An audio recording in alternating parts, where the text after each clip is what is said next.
সরকারি ঘর পেলে তুমি বার্লি পেয়ে যাবে শুধুমাত্র 1200 টাকায়। মানে 1200 টাকায় তুমি সরকারি যদি ঘর পাও তাহলে বালি পেয়ে যাবে। হ্যাঁ, তুমি ঠিকই শুনেছো। এমনটাই বললো বা এমনটাই জানালো আমাদের মাননীয় মুখ্যমন্ত্রী শুভেন্দু অধিকারী মহাশয়। তিনি নিজে মুখে বলেছে, সেই ভিডিওটা ক্লিপ আমি অবশ্যই ভিডিওর শেষে অ্যাড করে দেবো, তুমি দেখে নেবে। এবার আমি বলে রাখি তুমি কিভাবে পাবে।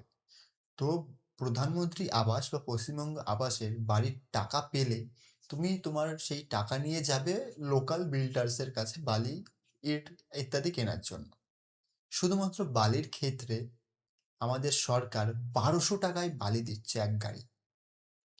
কেন এত সস্তা দিতে পারছে? কারণ যে বালির ঘাটগুলো ছিল সেখানে অনেক কাটমানি খাওয়া হতো, সেগুলোকে পুরোপুরি একদম উঠিয়ে দিয়েছে। উঠিয়ে দিয়ে সরকার আবাস যোজনার যারা বাড়ি পাচ্ছে, মানে তাদের অ্যামাউন্টটা অনেকটাই কম।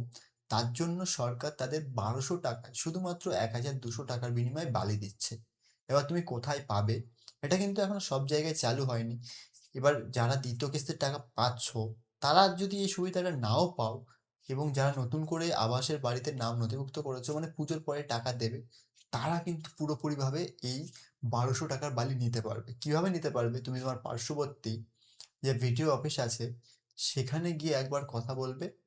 তারা তোমাকে প্রসেস বলে দেবে যে তুমি কিভাবে আবাসের জন্য 1200 টাকায় বালি নিতে পারবে। এটা কিছুদিন আগে পর্যন্ত ছিল 1500 টাকা, সেটাকে এখন দাম কমিয়ে হয়েছে 1200 টাকা। মানে সরকার তোমাকে 1200 টাকার বিনিময়ে বালি দেবে।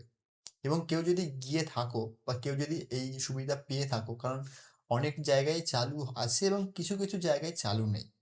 যদি কেউ পেয়ে থাকো অবশ্যই কমেন্ট বক্সে জানাবে যে কিভাবে, মানে পাওয়ার প্রসেসটা কি। এর ফলে কি হবে, সবাই জানতে সুবিধা হবে এবং যারা বাড়ি পেতে চলেছে তাদের খুব একটা উপকার হবে বলতে পারো। আর এই ভিডিওটা ভালো লাগলে একটা লাইক করবে, ভিডিওটাকে শেয়ার করে দেবে যারা আবাসের বাড়ি পেতে চলেছে ভবিষ্যতে, ইতিমধ্যে সার্ভে হয়ে গেছে। আর এই ধরনের ভিডিও পেতে আমাকে ফলো করবে। বা